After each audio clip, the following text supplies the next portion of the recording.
we should probably have more sex, don't you think? There's been times where I've like initiated and he's been like, no. I just did probably the biggest thing that I've ever done in my career, and I feel like I can't tell anyone. The coaching industry in general warps your fucking brain when it comes to numbers. I felt lonely. I felt like it was inappropriate to like call someone and be like, hey, I just made $100,000. Do you want to be happy for me? So let's talk about your lovely man. Have you ever felt bad about making more money than him? My dream is that he will make more money than me. What about just being in a relationship for 8 years? What do you do to keep the spice alive?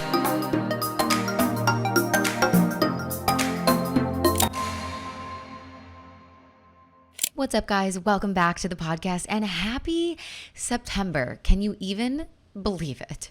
Summer is coming to an end and the best time of the year is right around the corner.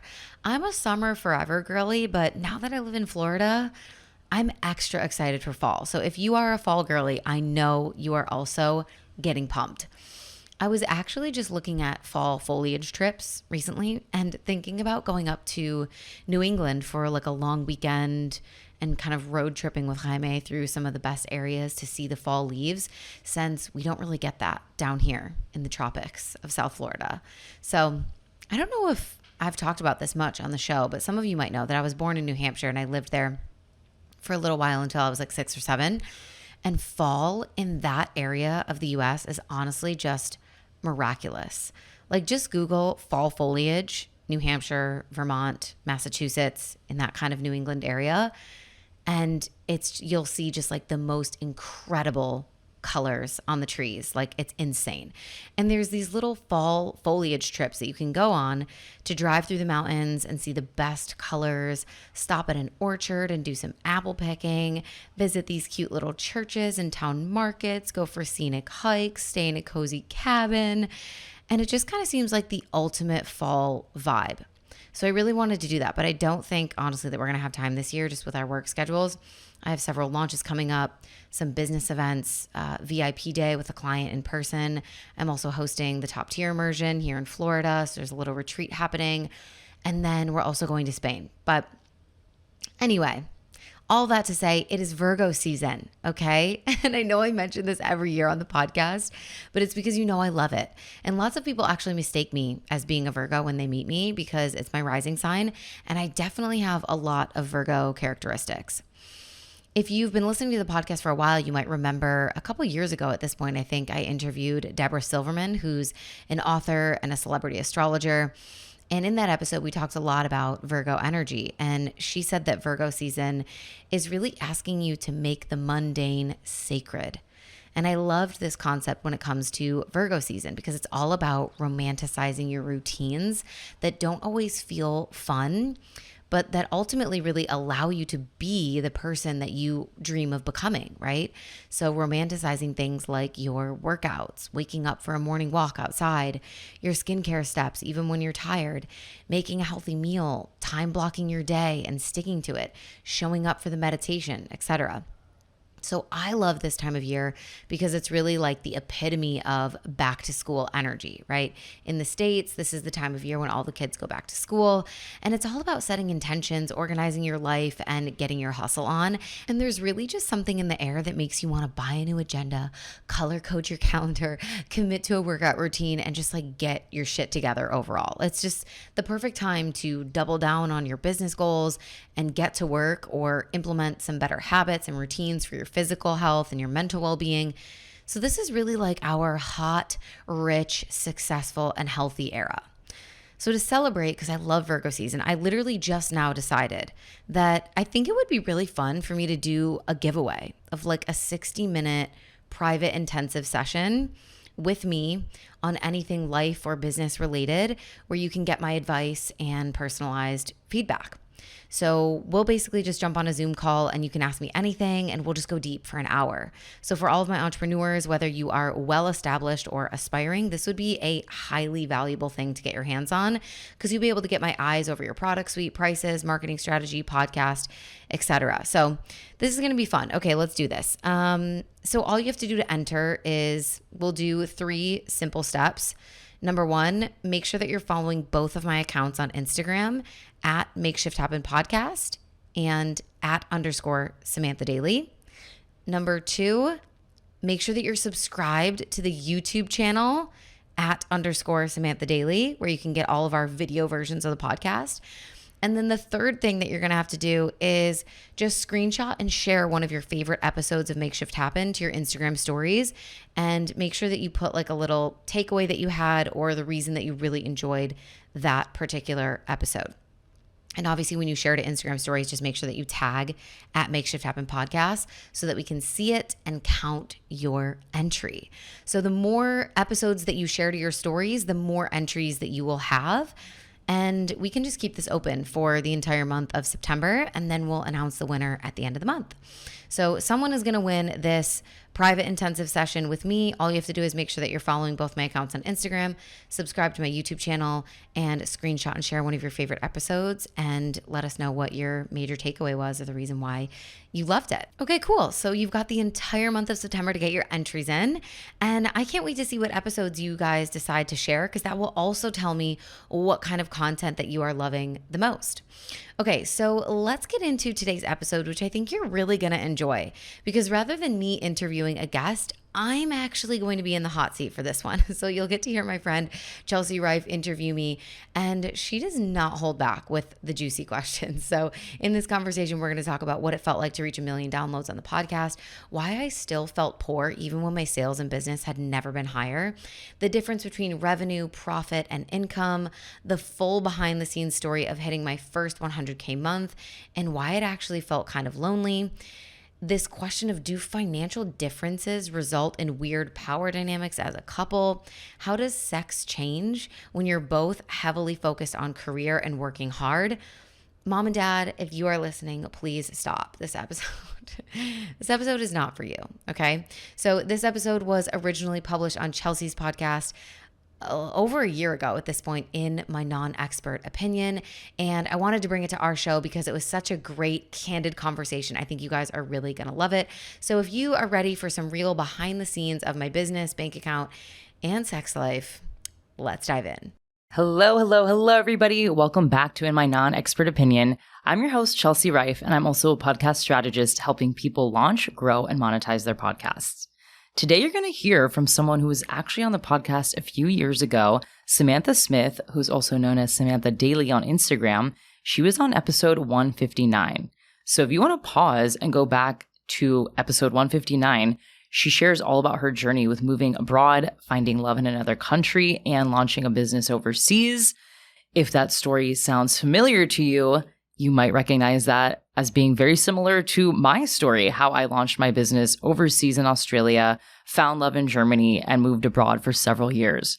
So that's something we really got into on episode 159, is the synchronicities of our lives and what it was like to launch a business overseas while starting a new relationship. So if you want more context into Samantha's background and my background, definitely go give episode 159 a listen. Samantha's a business mentor who focuses on scaling your coaching business with strategy and spirituality. Samantha has a huge, massive, insane, mind-blowing milestone to share on this week's episode. It's celebrating not only 1 million downloads on her podcast, Makeshift Happen, but also having a $100,000 month. So if you're like, hold on, pause a second, let's take a step back. Did Chelsea just say $100,000 month? Yes, I did. And you know me, I can be pretty nosy, and I'm like, hold on, Sam. I need you to slow down and share with me exactly how this happened. What did it feel like? Who did you share it with? What kind of mindset do you have to be able to bring in that type of money and then hold it, right? There's a difference between bringing in money and being able to manage it. So I asked her about that, as well as just the nervous system activation that comes with seeing that amount of sales. I've talked about this a lot in my podcast. You can definitely go back to like early 2021, 2022 episodes. But I am such a proponent of baby steps to be able to actually regulate your nervous system as you hit these business milestones. There are so many different wounds that come up when we attract that kind of money. And for me, $100,000, I mean, that's some people's yearly salary. So understanding how Samantha managed that and continues to move forward, knowing that she created this big milestone for herself, that was something I really wanted to know, as I imagine you do too, because we can start to get really caught up in our identities when we make that type of money, right? It starts to become who we are We can start to feel disappointed if we don't have a big month the next month. We can start to feel like we're bad at business if we can't sustain a certain monthly income number, when in reality, we're all entrepreneurs. The definition of entrepreneur is to take financial risks, and we understand our finances do kind of go up and down every single month and every single year. So if you're like, holy shit, $100,000 month, how did this happen? What happened? You're going to have to listen to the whole episode to get all the nitty-gritty details that I asked Samantha, and again, what her plans are moving forward with all these big milestones now under her belt. So this is for anyone who is either an aspiring business owner or who's currently in business that needs some inspiration, and you're like, I just want to give up. Like, I don't want to do this anymore. I want to throw in the towel. Trust me, you have to keep going. Just put one step in front of the other, and all this hard work will eventually pay off.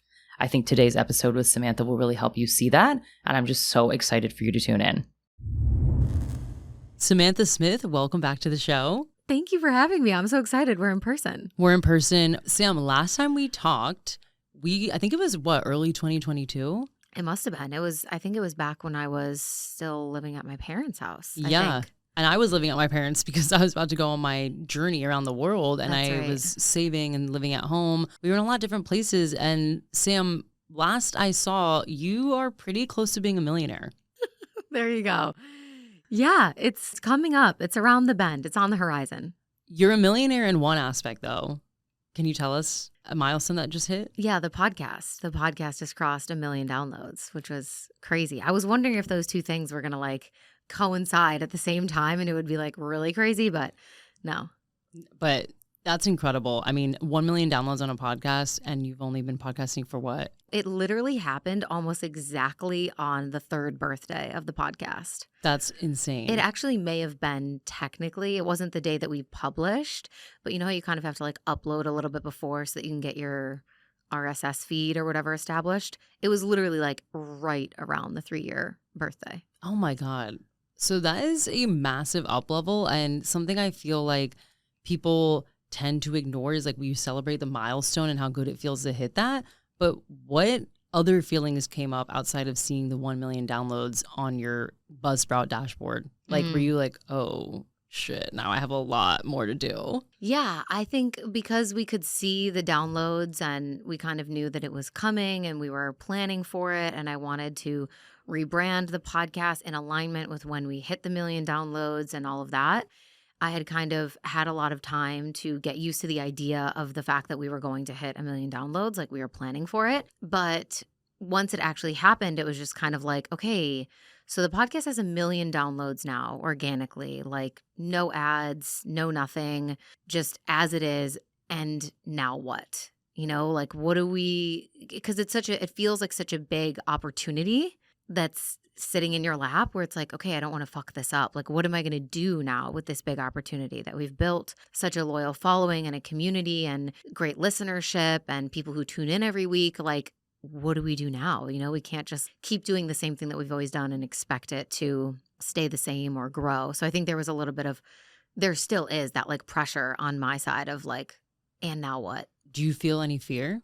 I don't think I feel fear per se, but there's directions that I want to move in. There's growth that I know is possible that feels intimidating. It's not scary of oh my God, I'm not scared that the podcast is going to die or it's going to flop or whatever. But just looking at the next sort of evolution of the show, I'm wow, that's going to be a lot of work. And I've already started to kind of put in certain things video elements and stuff to just up level the experience of the podcast. And it has it's been challenging of oh, this is not comfortable. I don't want to have 1 million things plugged in and cameras and SD cards and dummy batteries and all this stuff and having to plan super far ahead of time. And so, yeah, there's been elements of the growth that are uncomfortable and intimidating, I think. Yeah, I think that's something when you start a podcast, it's really fun and exciting. You're oh my God, I'm on the airwaves. And then as it grows, you're this is a production. And every week it's a production. And you have to come up with new content, new promotional strategies, new ways to hit people. And I'm curious, from when you started 3 years ago to now, what's maybe 1 or 2 of your biggest lessons that you would give to new podcasters or when you were just first starting? Yeah, I think if you're just starting a podcast, one of the best things that I ever did was that even before, like I told you, before I had my own show, I was already like pitching myself to be on other shows. And that really helped build not only the ability to be interviewed, but to have these types of conversations and share my work and my stories and kind of get like my storytelling underway. I was on several podcasts before I had my own. So I think the earlier that you can start having the conversations and just interviewing people or being interviewed, the more, like, obviously the faster you're going to build that skill. Because in the beginning, it feels like there's so much pressure of like the podcast has to be amazing before I start it. But the truth is, when you first start a podcast, not that many people are going to be listening to it. So you have this room to kind of play with learning how to interview or be interviewed or tell stories. I did my first episode with no notes, no outline, which is actually insane now that I think about it. But I just told the story from start to finish from my brain. And I had a lot of ums and you knows and things to cut out.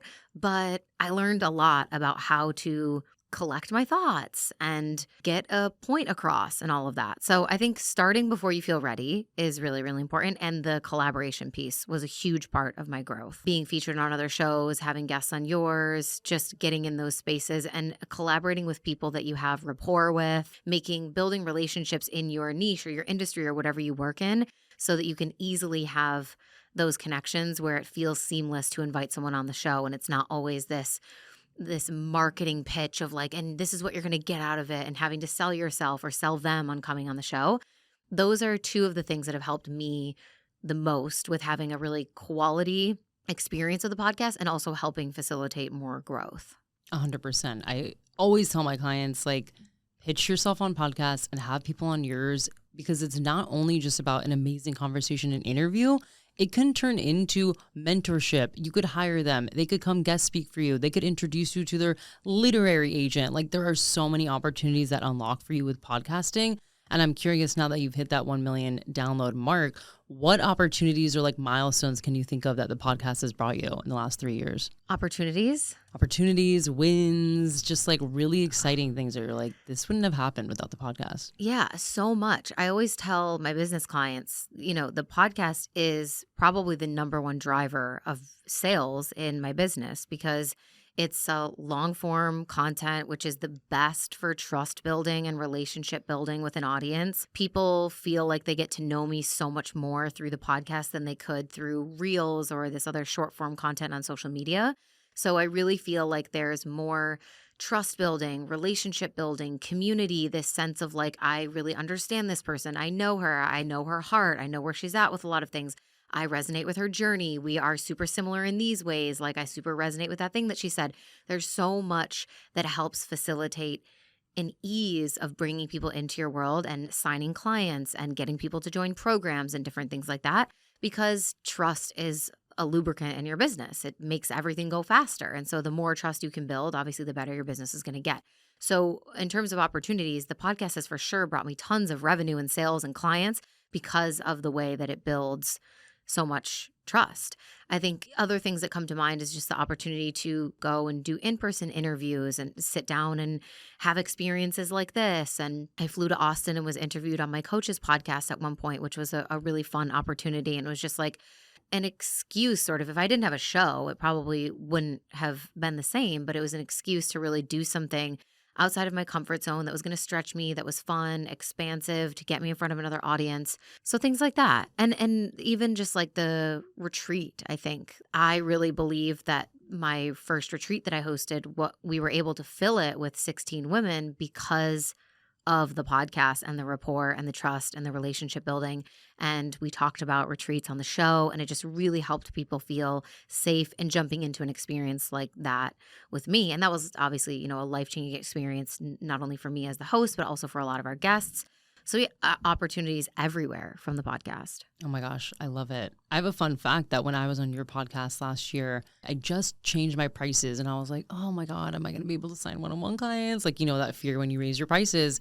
And I just happened to be on your podcast and I signed a new client that listened to your podcast and she was like, I heard you on Sam's podcast. And then we started working together. So live in real life results, people from collaborations and connections. It's just incredible to see what happens when you really like pour your heart and soul into something that people listen to and want to listen to. Yeah. I want to talk about business growth because everyone wants to make a shit ton of money. Everyone wants to be rolling the dough. Everyone wants to be a millionaire. Everyone wants to add 7-figure whatever to their title. But when that happens, a lot of people either A, don't know how to manage their money and they freak out because they don't feel like they can hold it and they spend it all. I have done that at one point in my life. Or they start to freak out about their responsibility and they're like, I'm getting bigger and bigger. This is too much responsibility. I don't have the teams or systems in place. I need to like stop making money. Or C, they enjoy it and they just keep making more money. I want to know, do you fit in any of those categories or do you have a D that you want to share with us? Well, I think, I don't think it's like a hard A, B, or C. There's probably elements of all of it.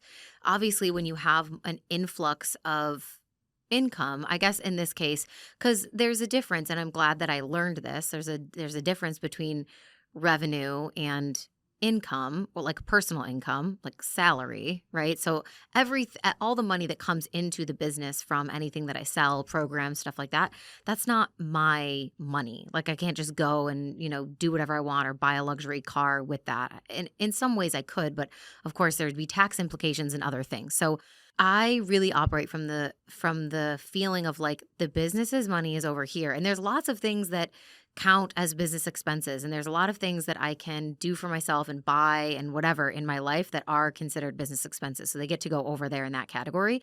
But my money is completely separate from the business's money.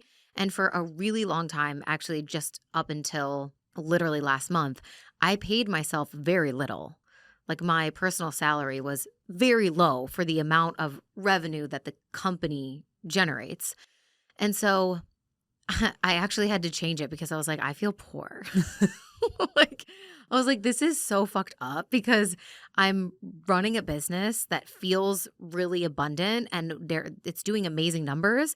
And then I literally feel poor. Like I'm not even paying myself the amount of like my mortgage payment, which was just dumb. It was just bad planning, dumb.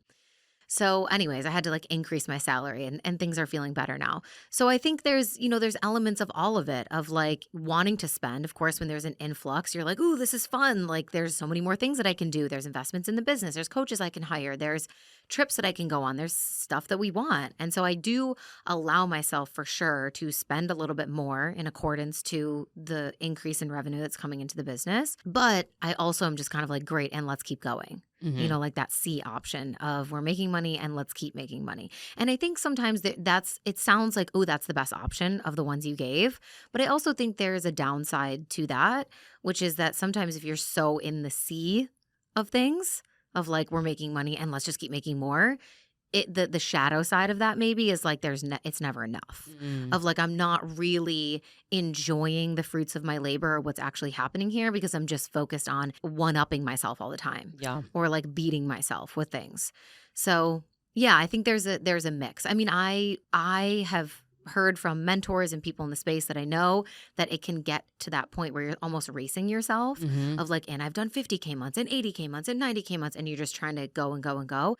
And there is this sort of narrative too of like being able to sustain things. And there's a lot of conversation, especially in the coaching space, about like consistent months, consistent 5K months, consistent 10K months, consistent 100K months. And there's this real focus on like being consistent with the money. And I just sort of learned from people who are much further along than me and much smarter than me that yes, there's a reason for the focus on consistency, but consistency is never going, when you're an entrepreneur at least, is never going to look like the exact same, the exact same, the exact same, the exact same, the exact same. It's going to be, it's going to vary. It's going to ebb and flow. There's going to be dips. And so not having an expectation for myself that once I hit a certain number per month, that the next month either needs to be that or higher, right? Because I think that would send me into a tailspin for sure, because then what do? You have to be launching all the time. You have to be selling all the time. It's that competitiveness with yourself over and over again that leads a lot of people to burnout. So I purposely took 2 months off after I hit my first 100K month. I was like, and we integrate, we rest, and we chill. And it was of course, you go from 100K a month and then it's going to be a huge dip when you're just relying on monthly recurring revenue after that. But I did that on purpose, intentionally, to almost set up my nervous system to be able to hold that intense like fluctuation so that I wasn't expecting so much all the time. Oh, that's so smart. And I'm so glad you distinguished revenue, income, and sales, because same thing. I used to see 100K months and think that people were going on like 100K shopping sprees with 100K going directly to their debit account. And now they just have like, woo, I get to shop with $100,000 or do whatever with 100,000. And it's like, no, first of all, there's taxes. And depending on where you live, it could be a shit ton of money.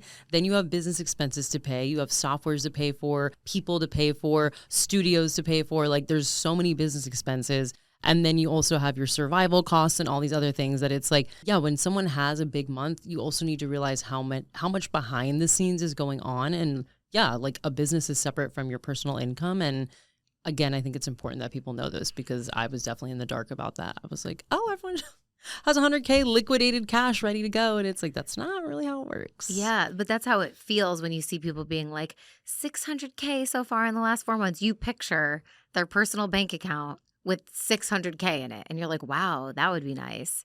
And, people who know how to manage their money, they probably do have a lot of liquid cash that they're able to have fun with. Right. But there's so much more to the story of that I think people sometimes miss the picture on. Yeah. I want to talk about the internal thermostat that you were talking about of like training your nervous system to prepare. That's something that when I just told you I spent all my money, I wasn't aware of this internal thermostat. And my very, very first course launch, I mean, I barely knew what I was doing. I made my first $10,000 and I was like, I was expecting to make literally $500. So to make 10,000 when you were expecting 500, I was like, I don't know what to do with this. I was backpacking Australia and I basically was like, get it out of my hands. Like that was the subconscious energy. So I was just blowing it on like massages and going out to eat and this and that and the other thing, not thinking about like, how could this affect my future? Could I hire a mentor? Could I invest this money? I just blew it because it felt safe for me to not manage that amount of money because I was so used to being kind of like a broke backpacker. So it took me a very long time to be comfortable with receiving large amounts of money. And even this year, my income spiked like 3 times what the monthly income used to be from last year. And I've let myself for 6 months adjust to that new number because I'm like, I don't want to do what I did my first course launch where I spent all my money. You having $100,000 month, that's some people's yearly salary. What was going through your mind when you saw that report at the end of the month? It just like doesn't really feel real. Like I'm laughing because it literally feels fake. Like I'm seeing the numbers and the sales and people coming into programs and stuff. And there's the logical side of you, which is set the goal and you know the potential and you know the cost of the program, X, how many people typically join. And you're like, okay, this is feasible. Like this could potentially be it. This is possible, right? So there's an awareness that the goal is somewhat realistic and you're actively moving towards it. And so then you're moving through the launch and you're like, okay, this is great, 20K, 30K, 40K. But then you take a second and you're like, you step outside of the role of like the CEO or the coach. I even think it's just like the coaching industry in general that warps your fucking brain when it comes to numbers. Like the way that I get a realistic handle on numbers is I try to like take myself out of the coaching space and go out into the real world and just imagine if someone else in my life that I know was like, I made $100,000 this month. Like that's insane. And the fact that that's not even that much for this industry is literally wild. So there's moments where it feels so normal because you're in the tunnel of like, this is the coaching industry and this is what's possible and knowing what other people are doing. And, people are doing $1 million months, right? And so there's that. But then there do come these moments where you almost like get snapped back to like reality or like an old version of yourself or just kind of like outside of the coaching industry, like real people mindset. And you're like, holy fuck, that is a lot of dollars. Where is it? Like, is that mine? Like what? And it's funny because like the way that, Stripe and things like that are set up, I don't get paid everything like instantly. Right. So it does take a little while. There's like a period where they hold some of it and then they'll release the rest of it to you. And so there's a period where you see the sales coming in, but it's not directly reflected immediately in your bank account. But once that hits, once I looked at my bank probably like 15 days after the launch finished, I was like, wow. Did someone hack me? I'm like, that is a lot of money. And did you immediately celebrate? Did you keep it quiet and you're like, hold on, let me like integrate this for a moment? Or were you like, I just went out of the Well, I did celebrate. I celebrate like my partner knew he was like he knew that that was the goal for the month. We were tracking together. It was like fun every day to be like how much closer did we get and blah blah blah. I actually crossed the $100,000 mark when we were at Ultra Music Festival in Miami. So Classic. it actually was a really weird moment. We were with cuz his friends from Spain had come to visit to go to Ultra with us. And I had one of my clients that was coming, but she wasn't there yet. We had just gotten into Miami. We had just checked into our hotel. We were down at the pool. And so it was just me and this group of like 5 Spanish guys. I know them all because they're good friends of Jaime's from Spain. But no one who's like my close girlfriend or like someone who would understand it or even someone that I feel appropriate Right. announcing this to. Do you know what I mean? Yeah. So I was in such a weird environment where I was like, I just did probably the biggest thing that I've ever done in my career. And I feel like I can't tell anyone or I can't like talk about it. So I was in my like Telegram group of a mastermind that I was in. And I was, telling my friends in there of like what happened. And they were all like, holy fucking shit. And we were kind of like celebrating in that way. But I felt lonely. It was really weird. Like I was excited. It's not Right. like it's not like a sad story of like I made $100,000 and I felt lonely. Yeah. Like that. That's not the sob story I'm trying to tell. It's just it was bizarre. Right. There's not a lot of people that you can. I felt even my parents would be so happy for me, but for some reason I still felt weird. I was like maybe I should call my mom and tell her like that would be fun. And then I was like no. And it was so weird. It was like I felt like it was inappropriate to like just call someone and be like, hey, I just made $100,000. Do you want to be happy for me? Like it just felt weird, Yeah. Well, I think you're bringing up an important point of duality. Like you're allowed to be so fucking excited and like I'm so proud of myself. And yeah, this is lonely. It's not like, the old office job where you make a sale and the whole office is celebrating with a bell because you closed the sale or a big Slack channel goes out. Woo, congrats, Samantha. Like that's the weird part about being a solo entrepreneur is you're celebrating yourself all the time. And then you're like, am I annoying because I'm celebrating all the time? Is it okay to celebrate all the time? Like, but I want to celebrate so I don't feel bad about myself because there's so many things that go wrong all the time. And it's just this constant dance of like, woo. And so, yeah, I'm curious too, after that, who did you end up telling and how? Well, I told Jaime, and because he was talking to all of his friends, and he hadn't seen them in such a long time because we were in the green card process for so long. He literally got his green card like a couple days before this trip. So we were landlocked in the U.S. He couldn't leave. Hasn't seen family or friends in over a year. So he's super excited to like be with his buddies, and they're all catching up and talking. And I'm like, babe, Tap, tap. like tap, babe. I just made $100,000. And he was, of course, he was like, holy shit, like, oh my God, that's amazing. He's like, we'll celebrate later. And so I'm just kind of like sitting there, like looking at my phone, like, yay me. Raging to like Kygo or something. Yeah, so bizarre. But then it was fun, obviously, to go to one of my clients was there who is someone who's in the coaching industry who understands. And we kind of like talked about it and we were like celebrating and dancing and whatever. And it was fun. So yeah, I told him. And I obviously told like my coach friends who sort of knew that that was the goal and that it was close on the horizon. I told my coach and that was a fun like celebration to be able to have. And yeah, I eventually told like my family and I eventually talked about it on the podcast, but it was the first time that I felt weird or like hesitant to share something because I pretty much just share everything on the show. And it was the first time that I was like, ooh, like I was very cognizant of I want to share this. I want to talk about this experience, but I also want to be really careful with like how it comes across and make sure that the way that I present it is an accurate reflection of my heart and my intention and my motivation behind sharing it. I think that is such a thing that I don't think coaches realize is like there is a certain income level where people start to perceive you differently. And we talked a little bit about this morning. And it's so interesting that we're like, okay with sharing like a certain amount of money. And then there's just this threshold where you're like, I can't do this anymore.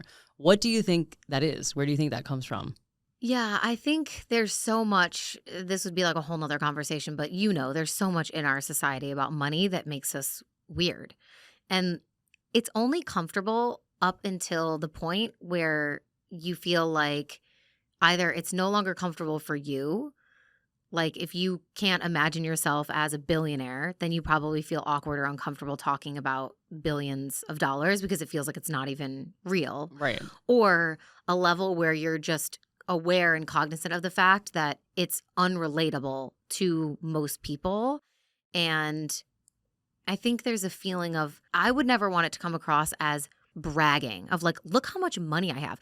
But that's the socialization. That's the conditioning that we've been built with through the world that we've grown up in, is that if you talk about money, it means that you're bragging. And so it's interesting how we've done all this money mindset work and all this stuff. And it's like, oh, we're okay talking about it down here and here and here and here. But then when it gets to here, suddenly the old conditioning is back. And it's like, now if you're talking about it, you're bragging. But it's like, why was it not bragging when it was 5K or 10K or 30K? And I think none of it actually has to be bragging. It's really like the intention and the motivation and the way that you deliver things and talk about it.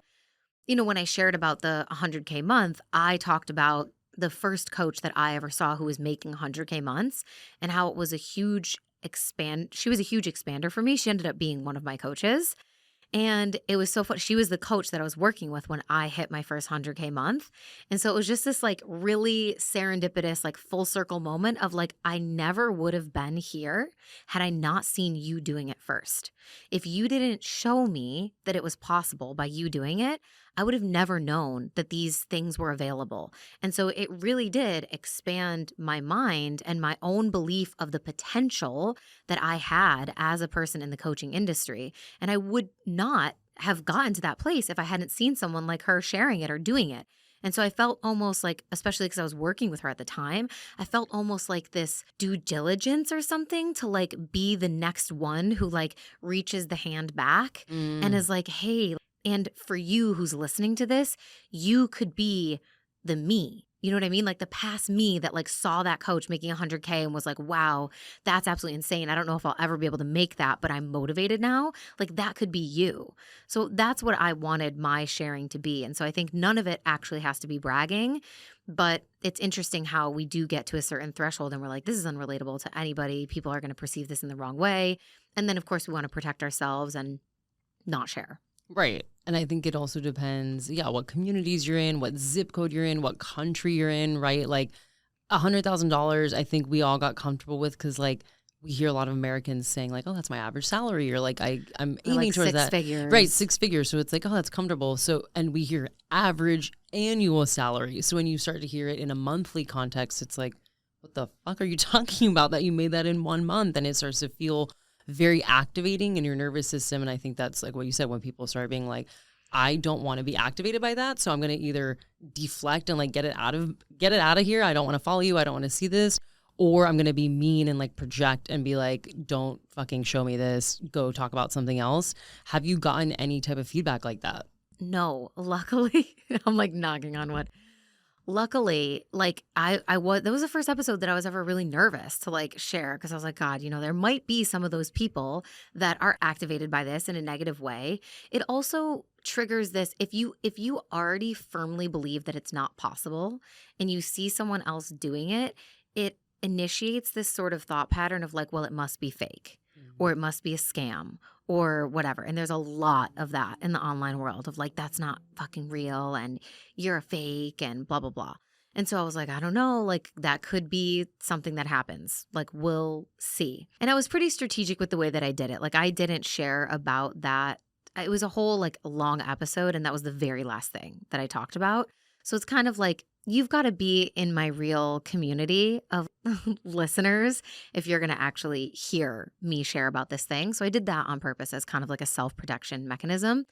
But I got so much feedback because I shared on the episode, like I am actively nervous to share this. And I'm not just saying that like, oh my God, I'm so nervous to tell you guys about how cool I am. Like it wasn't like that. And so a lot of people were like, I'm so glad that you shared. Like, it really inspired me. Like, holy shit. Like, keep sharing, keep sharing, keep sharing. There was a lot of affirming to me, like, yes, like, please keep going. Like, that motivated me so much. I'm so inspired. So far, it's been good. Oh, it's so good to hear. I want to talk about being in a partnership while you are making a ton of money and growing your business and, you know, trying to also maintain a healthy partnership. So let's talk about your lovely man, Jaime. Mm-hmm. Can you just give us a quick backstory of how you met? Yeah. Okay. So the quick backstory is when I was 21, I was a junior in college. I went to study abroad in Spain. I was single. I went by myself. I did not go with my university. I knew nobody. I was in like a third party sort of program. It was kids from all over just thrown into a group. And there was a bunch of single girls on the trip as well. And we were just, we were 21, traveling Europe. We were ready to YOLO. And this was 2015. So we had never used, I had never used Tinder or any dating apps before in my life at home. I also was in college, and you don't really need it when you're living on campus in college. But we were in this group of people, and they were like, hey, Tinder is kind of popular here in Europe, and people use it not just for hookups, but to really meet people or go on dates and stuff. And so a bunch of us girls, one day we're bored at school and we're like, should we just mess around and get Tinder and swipe and meet up with foreign guys? That sounds like something a 21-year-old would do, right? And so it was a total joke thing. But it got very serious. We've been together for over 8 years. So we swiped, we met up, we went on an awful date. We could barely understand each other. Communication was so off. He did not speak very good English. My Spanish was still very sketchy. I left the date being and he thinks I'm an idiot. We're never going to see each other again. I'm glad I tried, but also mortified because that was so embarrassing. And yeah, I just kind of I told my friends, I was like, it's not happening. We're never talking again. And then I went on a trip to London and he was texting me and he was like, when can I see you again? And I was like, this is weird. What do you see in me? Because we had zero conversation. It was so hard to communicate. But we went on a couple of other dates when I got back and things kind of started there was physical attraction for sure. It's Tinder. You're 21. Obviously, the reason we both swiped each other was physical attraction. So we had that going for us. There was steaminess. There was sexual chemistry. There was the intrigue of this is a foreign person and it's not going to last. And he knew that it wouldn't last. And I knew that it wouldn't last. And it was just this fun sort of energy. And so our dates got better. Our communication got better. We had sex finally. So that got better. And then we just kept seeing each other consistently while I was there. And then I had to leave once my study abroad program was done. So after a couple of months, and I left and we said goodbye. I will never see you again. Goodbye. And then I cried on the plane because I realized how much I actually really cared about him and stuff. And I tried to go no contact, but then it was his birthday shortly after. So it was this whole thing. So then we started talking again and then long distance and then the whole story unfolded from there to where I eventually moved to Spain so that we could be together. Oh my gosh. I love travel relationships that turn into full-on relationships. And now you guys live together in Florida. I mean, it's crazy. You said 8 years. Yeah. We just bought a house together. And you met though while you were in Spain. And I'm imagining a college kid living on college money. Yeah. And now you're not living on college money. Right. This is a question Thank I have. goodness. Yeah, thank God. Shout out, no more ramen, no more coupons. That life served us for a little bit, but yeah, no more sharing an apartment with 9 other people and having one shelf in the fridge. Oh yeah, I lived that life in Germany 3 years ago. So let's sayonara to that lifestyle. What I'm curious about, and it's something I'm selfishly asking because I'm not in a partnership, but I'm actively seeking a partner. Shout out if anyone's watching this. I am single, ready to mingle. But something I feel, and even my therapist has talked to me about, is feeling intimidating and having so much success financially, career-wise, being confident, and your partner not being on the same quote-unquote level as you. Have you and Jaime ever experienced what I would maybe call a power imbalance or dynamic where you're I don't feel like we're on the same page anymore? Yes and no. I'm going to say no first because we started dating at a place where he was in a much better position than I was. And he has seen me, when I moved to Spain and we started actively dating and being together, I was there on a student visa doing the English teacher assistant job thing, earning TEFL? Teaching English as a foreign language? No, I didn't even have to do that. Oh, okay. It was even more basic. I didn't even have to take that test. You were just out there. They were teaching. as long as you have a degree, get on over here. I love it.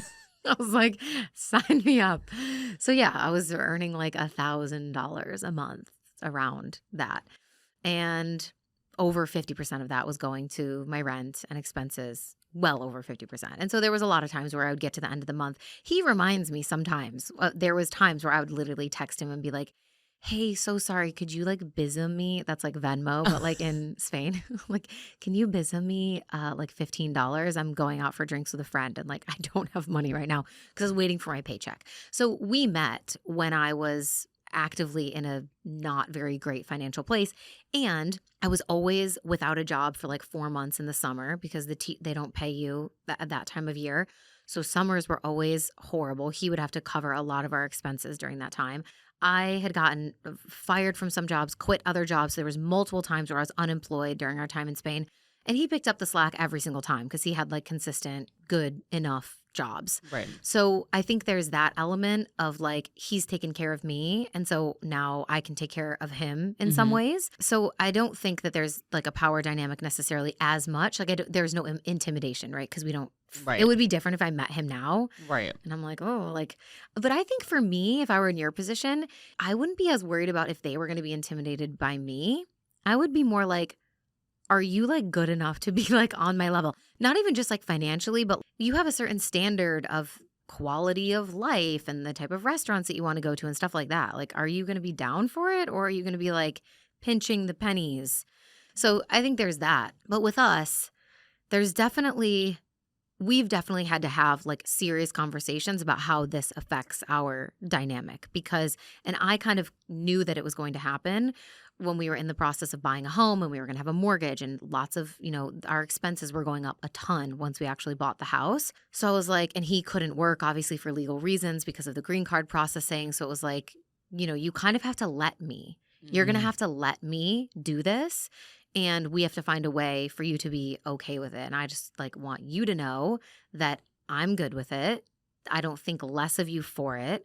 I'm so grateful that you're willing to pick up your entire life and move to another country for me and go through this grueling process of not being able to see your friends or family for a year and not be able to travel and not be able to work and feel sort of like paralyzed and useless sort of it's weird. If you didn't work for a year, but you couldn't do anything else either, like you couldn't travel because you had to save money or do what, you would feel so. It's like a little prison-y. It is. And he definitely went through times of feeling sort of purposeless and that kind of, there's a struggle with like your identity of how you fit and he wants to be the provider, but like in that moment you can't.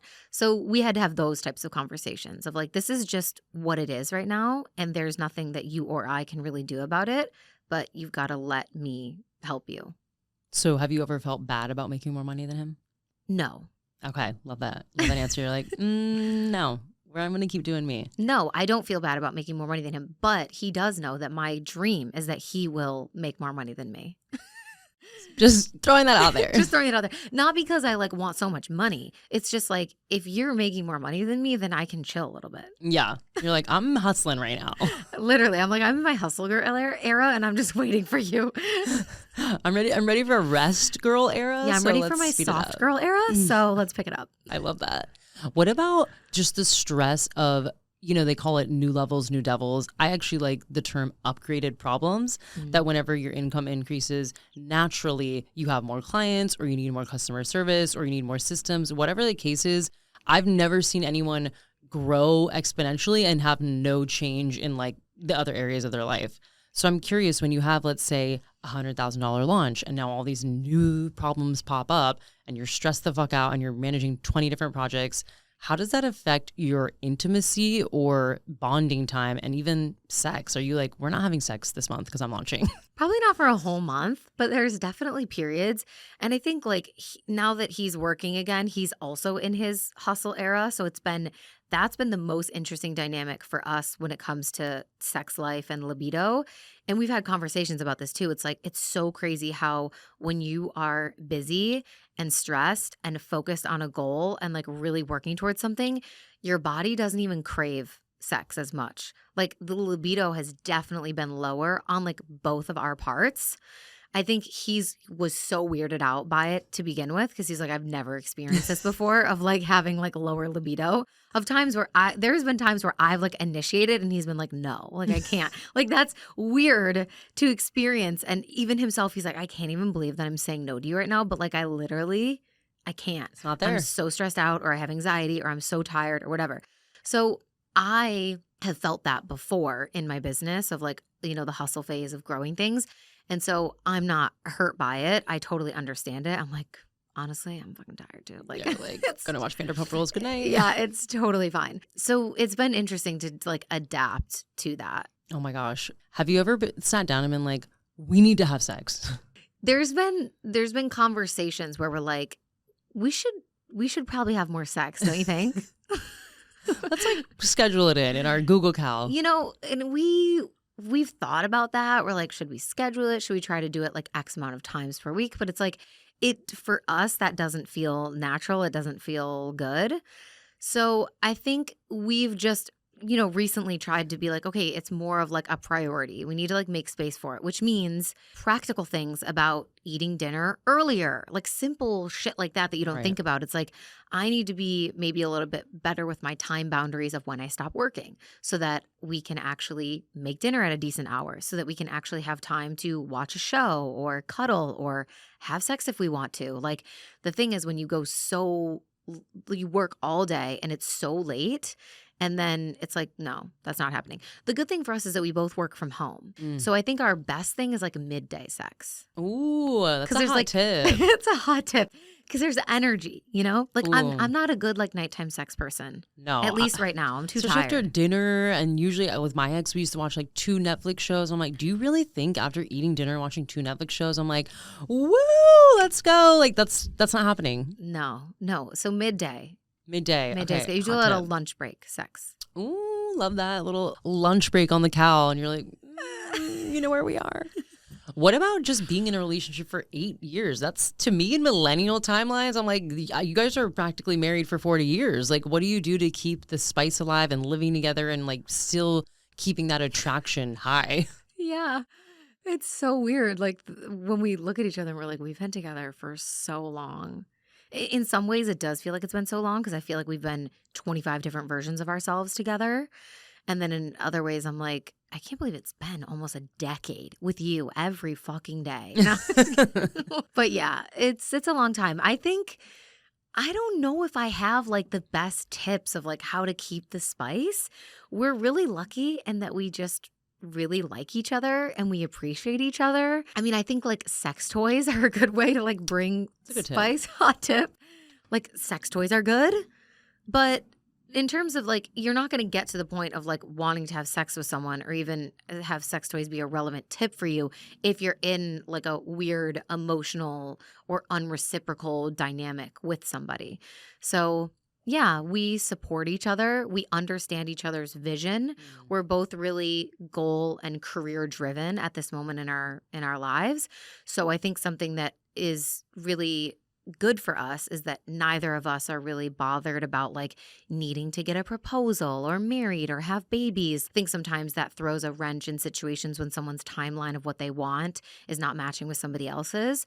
And luckily for the moment, we are on a very similar timeline of like, that's not the focus right now. I'm not really bothered by it. I don't need it. We're focusing on our careers right now simultaneously. And so when I need to work and he needs to work, we're very understanding. We're on the same page. I think that's probably the best thing for our relationship is that we've always been supportive of each other in that way.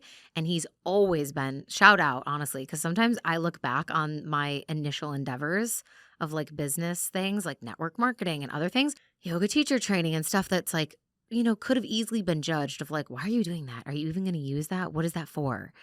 And he's just always been supportive. He's always been like, yeah, you're going to be great. Do it. I think that's literally the number one reason why we're probably still together is because he's always been supportive of anything that I want to do. The more and more couples and people that I interview that are in long-term relationships, this is the answer they give. Like, we have the same vision or same idea of how we want our future to look. So we're going to work there together to get there.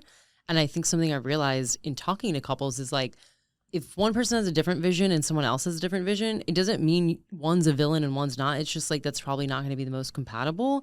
But I used to think when someone comes into my life, they're going to slow me down and it's going to take away from everything I've built. I'm going to have to like shrink and water it down and like pull the reins back a little bit.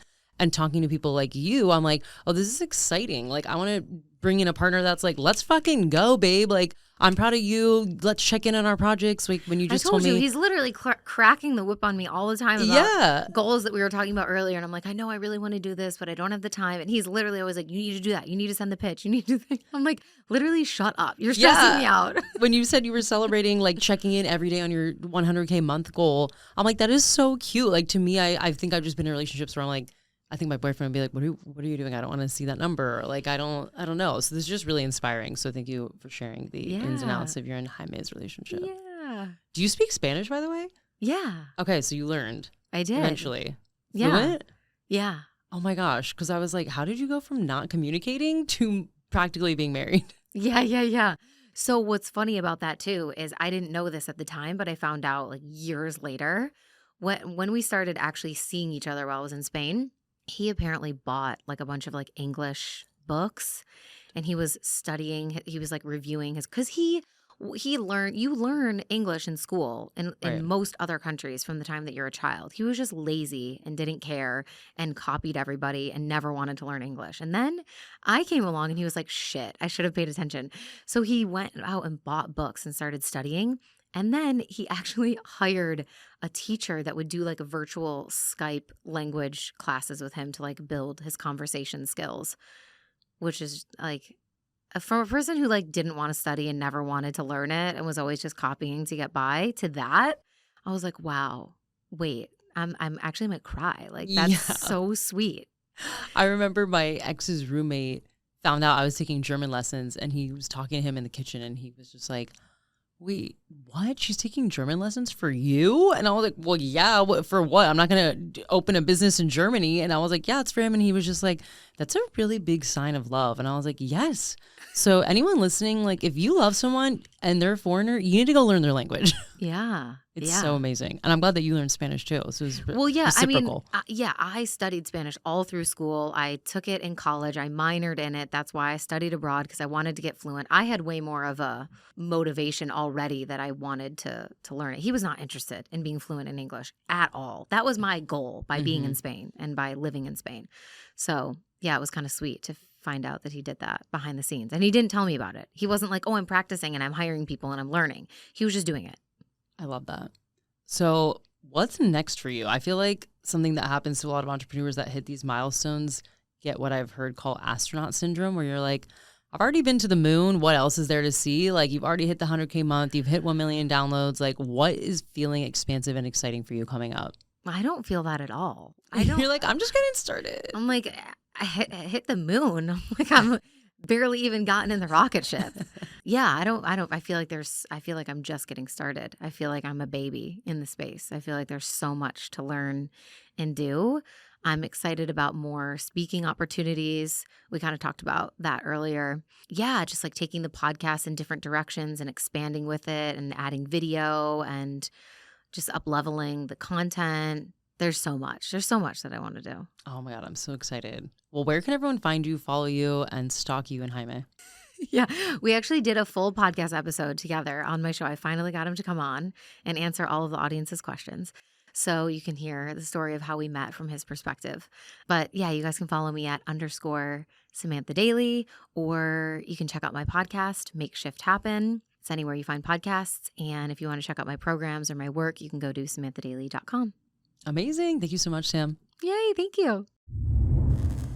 Well, that wraps up an insanely inspiring story with Samantha Smith. I hope you feel inspired, mind blown, or maybe you're just leaving with a key takeaway. If you learned anything from this episode, please share it with me on Instagram. I cannot express to you how much your DMs mean to me. I feel like those are my words of affirmation. They're my love language. They're my currency for keeping this podcast going. So share with me on Instagram at Chelsea Riffe or tag me and Samantha in your Instagram stories. Go follow Samantha on Instagram. She actually goes by Samantha Daily on there, and listen to her incredible podcast, Make Shift Happen. I learn so much. She does an incredible job of breaking pretty like esoteric and airy concepts down into more grounded, practical action items. So if you're a business owner, that podcast is definitely for you. And if you found value out of this podcast and this episode, please go leave a review and rating on Apple Podcasts and Spotify. And as a special thank you for leaving a review on Apple Podcasts, so this is a written review, I will enter you into a giveaway to win one of my most popular Notion documents, the Interactive Podcast Planner. So if you're like, Chelsea, how do you keep your podcast going every week? How have you run it for almost 7 years now? Like, how do you keep yourself organized? Trust me, it is with this planner. So if you're feeling overwhelmed or bogged down, or that your podcast is starting to feel like a chore, it's probably just because things aren't organized or in places that you need them to be able to look at the bigger picture and plan ahead. I will tell you all, I used to run my podcast by the seat of my pants and just be like, all right, let's hope an episode goes out next week. And eventually, after crashing and burning multiple times using that method, I realized I needed to get myself organized. And I've spent so many months, maybe even years at this point, perfecting my systems to make sure that I can keep this podcast running like a well-oiled machine. And that's why I built this planner, and I want you to have it as well. So all you have to do, again, go to Apple Podcasts, go down to the section where it says write a review, leave your review, screenshot it, and send it to info@chelseariffe.com or @ChelseaRiffe on Instagram. And then I will pull a winner at the end of the month to win this Notion document. All right, thank you so much for tuning in. I'm Chelsea Riffe. This is In My Non-Expert Opinion, and I'll see you in the next episode.